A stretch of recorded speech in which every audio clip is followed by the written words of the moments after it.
Hey, everybody. Thanks so much for joining us right here on The Right View. Tonight, we are joined by professional softball player, world champion, Olympic silver medalist. How many people can say that? Aubree Munro Watson. Aubree, welcome to the show. We have a lot of athletes, I feel like, on this show. And maybe kind of deep down, the truth is that I always thought that I would be a professional athlete. I always thought that I might go to the Olympics one day. You actually did it, obviously via softball, which, I mean, it's such an accolade in and of itself. I did something with my kids that I want to ask if your parents did with you. I have them in like a million different things. Did you play a lot of different sports growing up and just kind of gravitate towards softball? How did you end up doing something that ultimately took you to the Olympics? I mean, my mom definitely kept us busy, but I was actually afraid of trying new things, like terrified, didn't want anything to do with new things. I was too much of a child perfectionist. But my older sister played softball. My mom and all of her sisters played softball. So softball was like familiar enough for me to, dip a toe into that. And for whatever reason, I asked my mom to move me up from t-ball early because I thought I could handle it. Not really sure why. But then I started catching when I was 6 years old, playing 8 and under. And catching is really what made me fall in love with the game, being super involved. So I started because my family played, and I tried multiple other sports, but softball was always my first love. I love it. What else did you play? What else were you doing? Well, I played a little bit of volleyball and basketball. I'm 5'10", so people were always trying to Shout out to the recruit tall me. ladies out there. I'm 5'11", so, I hear it. Yes. People were always trying to recruit me for the tall girl sports. I just wasn't very good at them. Yeah, see, you did something smart. You actually did the tall girl sports, which I did too. I played basketball. I played volleyball as well. I never played softball.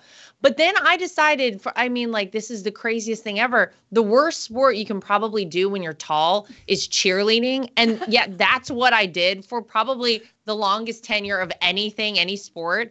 I did. It's so crazy. I really loved it. And I'm glad I did it. But knowing that my daughter is probably going to be 5'10", 5'11", around our kind of height, I'm like, I don't want to push her too hard into some of this stuff where I know she can excel because of her height, but I'll just gently nudge her into that. Did you know, like in high school, that you were going to try to go on to college to play softball? Obviously, that was hugely successful for you, but did you know that you would be ultimately good enough to do it? Because that's when you really have to level up when you get to the college level. Yeah, definitely. When I was probably in 4th grade, I went to a couple of the camps at the school near me, which was Cal State Fullerton. I grew up in Brea, California. And so I started going to their camps, and it was weird. I learned that they were roommates. I don't know why that was foreign to me as a 4th grader, but I was like, oh my gosh, how cool is that? They're like best friends. They play softball together. They live together. They do all the things. And that was so cool to me. So I really started wanting to play in college and beyond high school, probably in 4th grade. And that was peak, peace, love, softball. Softball's my whole life at that time, then got into boys and other activities and hobbies that I enjoyed doing. But that was peak, I love softball kind of mode for me. I never imagined that I would have ended up at Florida. I wanted to win national championships. That's really why I went to Florida. I realized what an incredible education I was getting once I got there. But my main goal was to win a national championship once I got onto a really great club team. But when I first started dreaming of it, I didn't imagine that I would ever end up at Florida or win national championships. But I mean, that was the story. I feel like you've made your dreams come true. If that was your dream, you did that. You also dreamed, I from what I understand, about going to the Olympics since you were 10 years old. Was it that you dreamed of going to the Olympics just in general, for any sport, or did you know that I'm going for softball and we're just going to go in there hard on that? No, it was for softball. That was that same year. I watched Team USA play at Cal State Fullerton, and it was the Road to Athens tour that they did pre-Olympics. And I remember watching them and being amazed. And I was like, that's what I want to do. Every project was red, white, and blue that year. I mean, I have a picture somewhere in my parents' house. It's a hand-drawn picture of me wearing a USA uniform with a 1 on my jersey and that was the dream. But we were taken out of the Olympics after '08. So for the bulk of like my high school and college years, it just wasn't even really on the table. We field a national team every year, but the Olympics was off the table. So it was kind of a dream that went on the back burner till my senior year of college, actually. I mean, it's amazing that you can have a dream that's that big. I feel like we all watch the Olympics, right? Mm-hmm. And it's funny because every Olympic cycle, I feel like during the Summer Olympics, it's always, I feel like all the girls are like really into the gymnastics and they're like, that's it. I'm going to go to be an Olympic gymnast. Obviously, it's something new. Mm-hmm. Then you watch like the Winter Olympics and it's figure skating and everybody's into that and everyone's to do it. But you were like, no, I have my eye on the prize. So then they brought softball back and tell us the story. Tell us what happened. Well, so they voted in 2016 to bring it back in, and that was actually my first year with Team USA. So I had made the team going into my senior season and knew I would travel with Team USA that summer. They voted us back in, which is a whole other process for Tokyo. Why did they vote it out, by the way? There's a lot of factors. I think the USA was really dominant for a long time, and since then, softball has just elevated globally, which is phenomenal for the sport.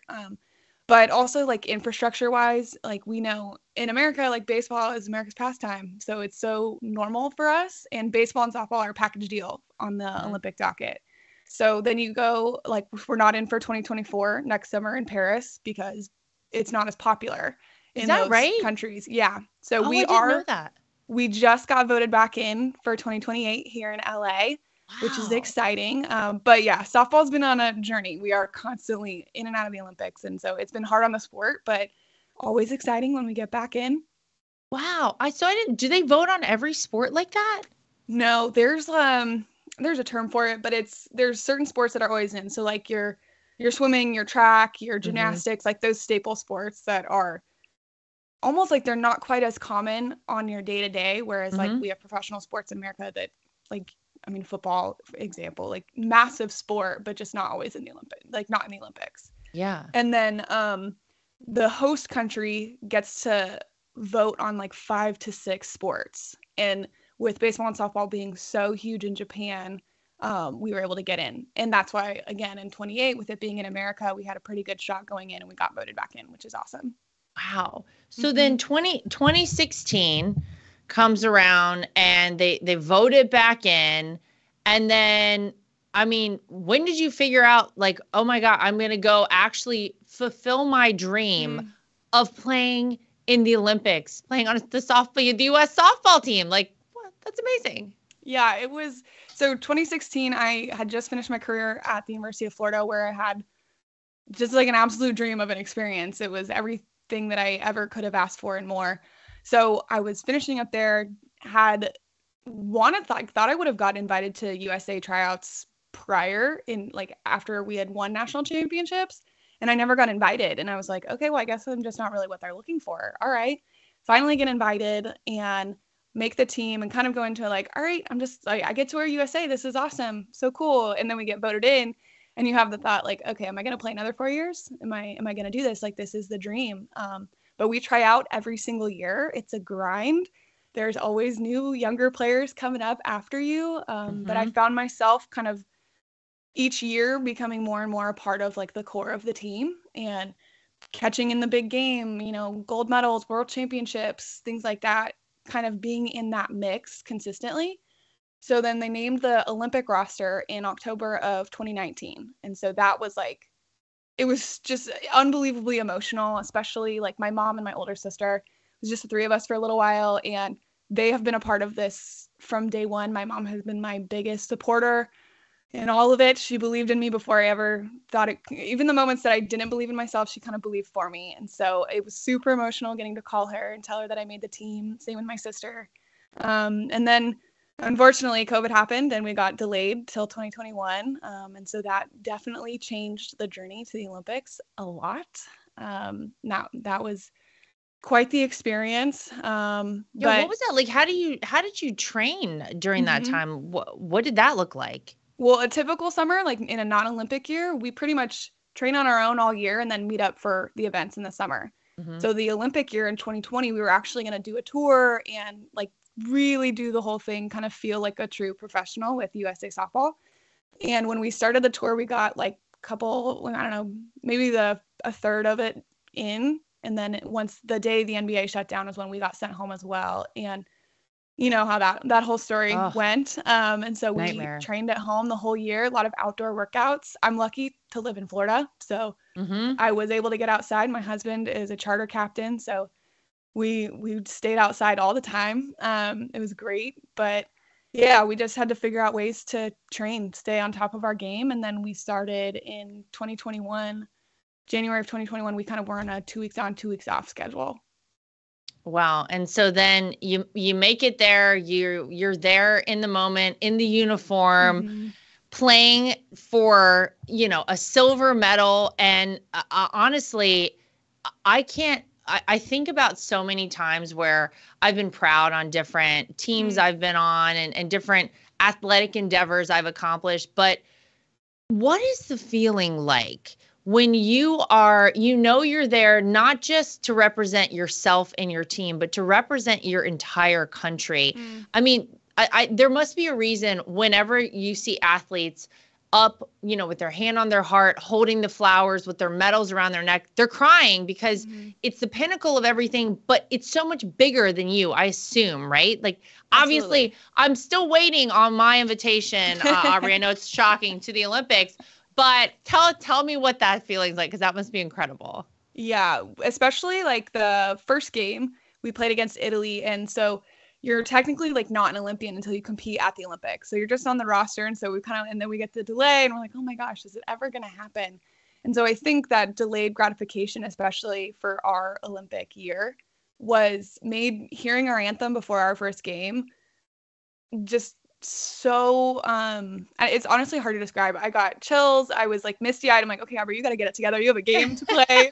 But gotta focus. Oh my gosh. But anytime you hear the anthem with a medal around your neck or before a game, like it definitely shifted my perspective. I mean, I've always been proud to be an American and just like the country that we live in.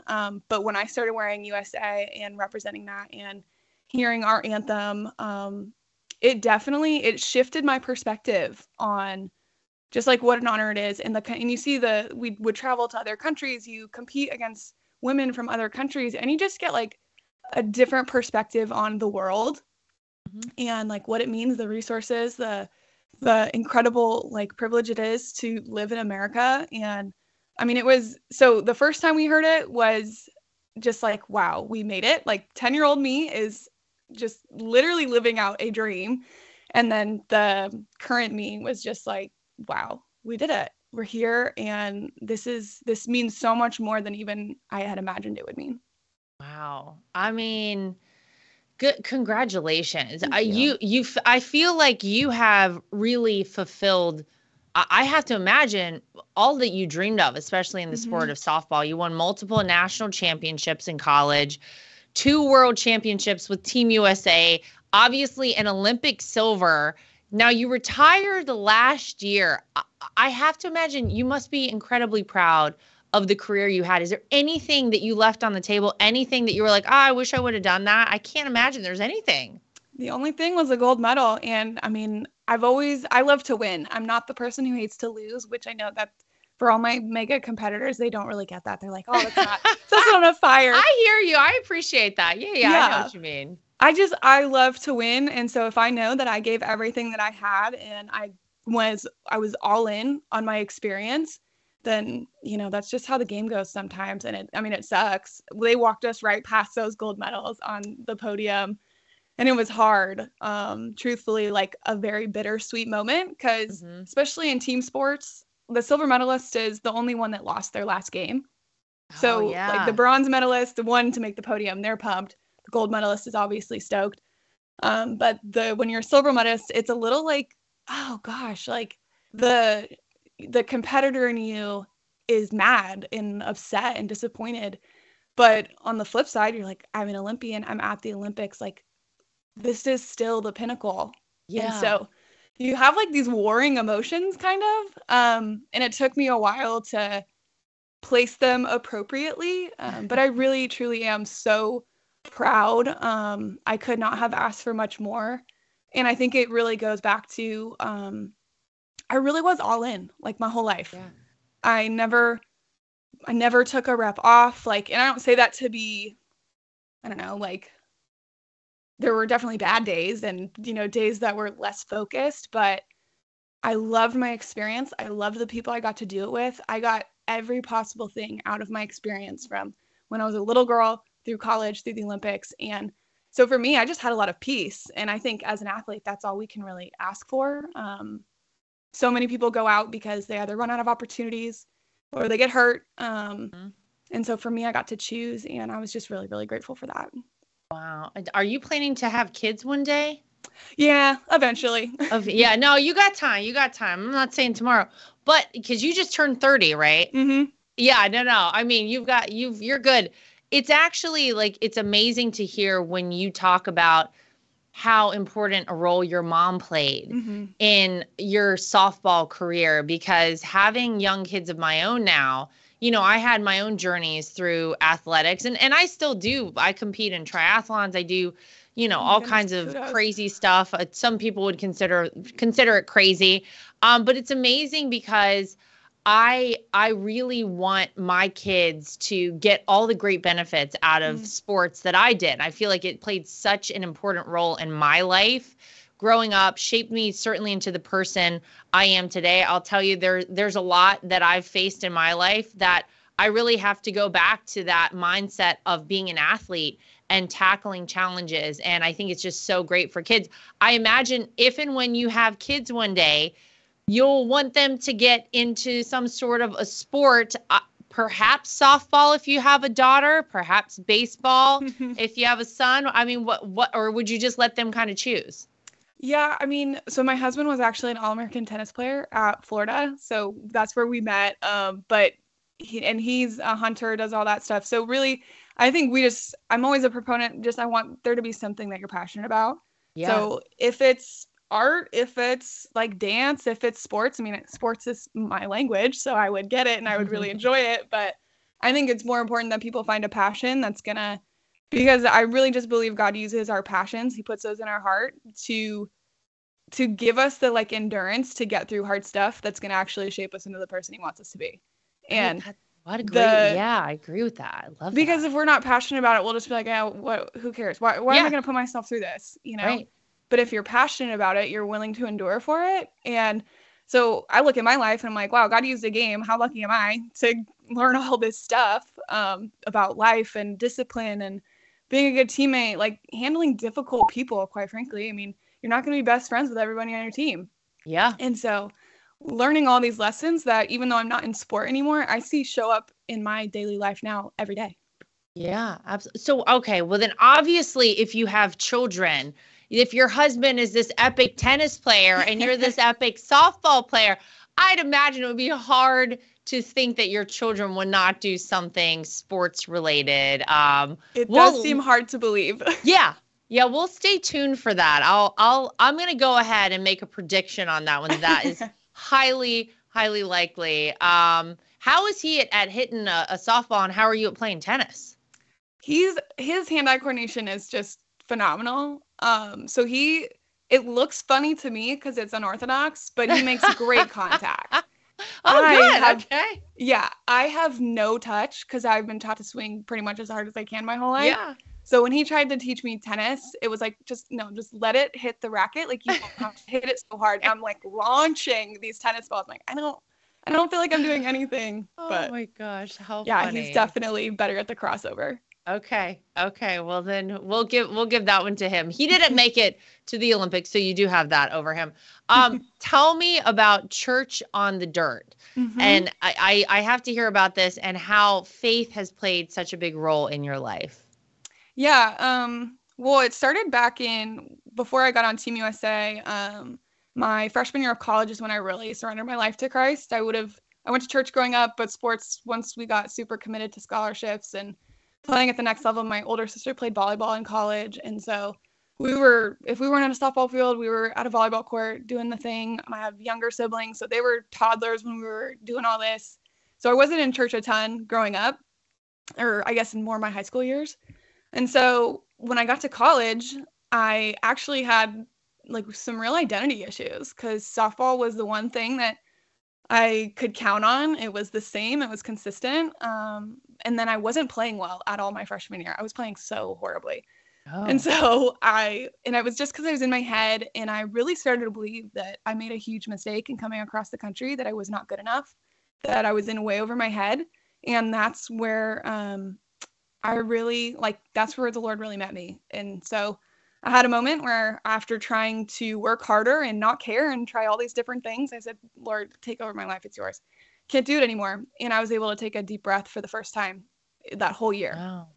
And so it was really just, and I felt my perspective change over that year. Like, a bad day at the field did not turn into a bad week. It was like, okay, how can I be a great teammate today? How can I support this? How can I just remember what God says about me? Because I think that was the problem. I didn't know what God said about me. And so I started really gravitating towards that. So then by the time I was on Team USA after college, I had a couple of teammates who I knew were Christians, but I didn't really know them well. And I was like, I hope we do a Bible study. I hope we do a Bible study on the road. And I even got myself a little like travel Bible, because I was like, oh, it's going to be my backpack. I need to bring it. Yeah, I was so hungry to learn more. Like, I knew that I had this experience, but had like no biblical knowledge to back it up. And so I was really excited to learn. And sure enough, they started a Bible study that summer. It started just the three of us. Then a couple more teammates started to join. And that group is what started Church on the Dirt. My one teammate was working at a faith-based college. And so they tried to do it. And she was like, hey, let me bring my USA teammates out and let's do Church on the Dirt. Because just like me in high school, when I wasn't in church that much because I was at the field, the idea is to bring church to those people and offer them an alternative, I guess. We champion the local church. I mean, I work for my local church now, so definitely champion the local church. Yeah, I work in student ministry. It's actually awesome. But the idea is just that, like, just because you're choosing sports, or as a parent, we get a lot of parents that are so grateful. Because as a parent, you want to support your kids' dreams. Like, I just spent 15 minutes talking about my dreams of playing in the Olympics, and had my mom not supported that, I wouldn't have made it. Mm-hmm. So trying to support parents and champion them in terms of, like, just because you're not in the physical building of the church does not mean that you have to stop growing. And so while we champion the local church and we want people to prioritize that when they can, if you're at the field, like, get together as a family. Maybe that looks like praying. Maybe that looks like listening to a sermon. I mean, honestly, the excuses are out the window now. What with technology, everybody streams their services. That's true. Now. That's true. I mean, look, you can worship anywhere. Yes. Where there are two or more gathered, right? Mm-hmm. You can worship anywhere. Yeah. That's so great. What a cool thing you guys did. Mm-hmm. I love it. It's evolved a lot because we were still playing for a lot of that time. But now we usually we'll go out to tournaments and offer chapels to teams. Like, I went last summer to a big tournament and I did like 10 chapels over 2 days and probably saw like 100 people. But anywhere from like a whole team to like just one family that's like, we're the only Christians on our team. Can you come? Yeah, sure. And we just get to sit out. Like, it's not special. We're just out at the field, usually like sitting on the grass, and I have my Bible out. I give a little message and we pray together, and just trying to model like what this can look like for people, that you guys can do this. It is not hard. Or figure out a way to get plugged in a way that doesn't look as, traditional or conventional right now. Mm-hmm. Because I think what happens is people get out of church or out of community, whatever you want to look at it as. And then their kids graduate, they go to school. And so your kids go to school. And if you're like me, you don't know what God says about you. Something comes along the way that hurts you or breaks you down or whatever. And we also have parents that have been out of community too. Mm-hmm. And so I think it gets hard to get plugged back in, because whether you feel like guilty or ashamed or even just kind of like, well, it's kind of easy now to not go to church. And so just trying to model that, like, it can look different and that's okay. But it's worth it. That's fantastic. Well, good for you. I mean, what a life you've already lived at 30 years old, and what great things you are going on to do now that your softball career, at least, is over to an extent. Although I'm going to make a prediction that one day you will have if you have a girl, she's going to be right there in the same spot you were. I think it's so cool. And I love to see how these things kind of evolve and happen. And even with my kids tonight, actually, at my kids' jujitsu, my kids do jujitsu like 4 days a week. My son went up into the older kids class, and it was amazing to see how he responded in such a different way, and the level, like he knew what a big deal that was. Yeah. And his level of performance was just, I mean, I was so proud of him. So like to have those things as a parent and see your child achieve those things, it's the greatest. And Absolutely. I'm sure your mom is so proud of everything you've accomplished. And as an American, I'm going to say we're so proud of you for bringing home an Olympic medal for Team USA. Aubree Munro Watson, thank you for joining us here at The Right View. Thank you for sharing your story. For people who want to keep up with you and find out more about what you're doing, where can they find you? I'm on Instagram, Aubree, the number 1 Munro. Twitter, I'm not as active on Twitter. It's mostly Instagram these days. But yeah, I mostly do that stuff. And Church on the Dirt is Church on the Dirt on all the platforms. So yeah, we're just kind of doing that stuff. I have a podcast that I have to pick back up. It's called You Have to Be Odd to Be Number 1. But it's been a minute because our house flooded in the hurricane. Oh, all right. Well, look, we'll keep an eye out for everything you got going on. Thank you for being with us here at The Right View. To everybody at home, as always, thank you for joining us. Make sure you like, subscribe, share, and follow. And we'll see you back here next time for more.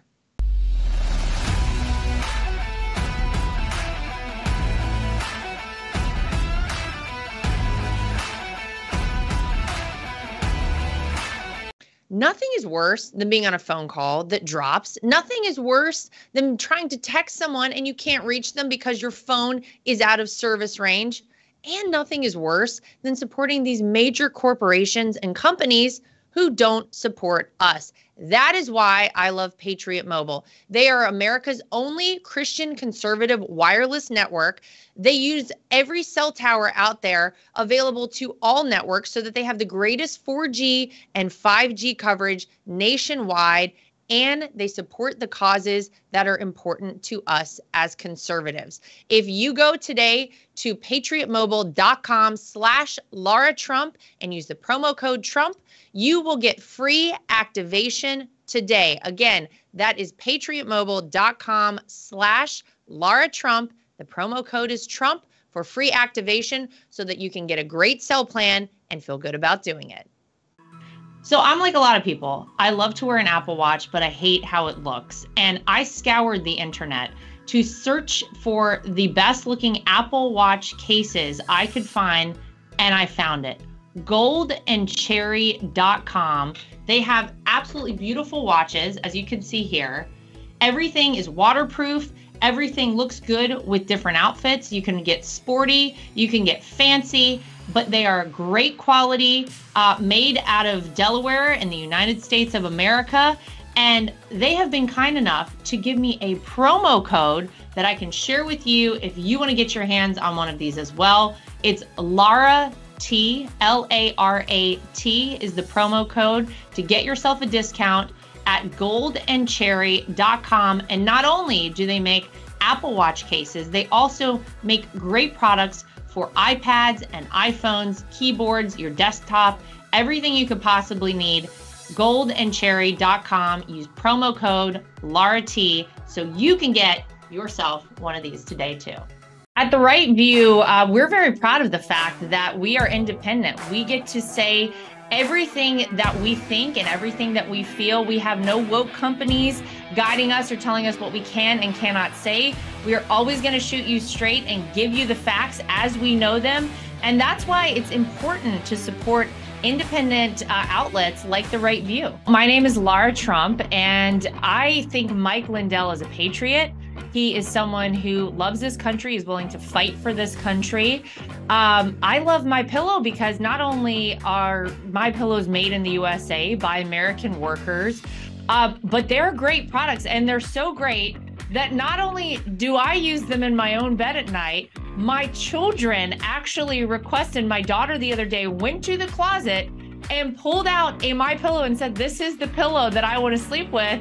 And I gotta tell you, she loves it and will have nothing to do with any other pillow. So it's a big hit around our house. My dogs also happen to sleep on My Pillow dog beds. So all around the Trump household, we're big fans. If you go to mypillow.com today and use promo code Trump, again, promo code Trump, you will not only save money, but you will help us continue this show and other shows like it and help us continue the fight for the future of America. Inflation has impacted all of our lives. I don't think anyone can go to the gas pump or the grocery store without noticing that it is a major factor. And unfortunately, it's not going anywhere. It doesn't seem like it's going down in the way that we would like it to.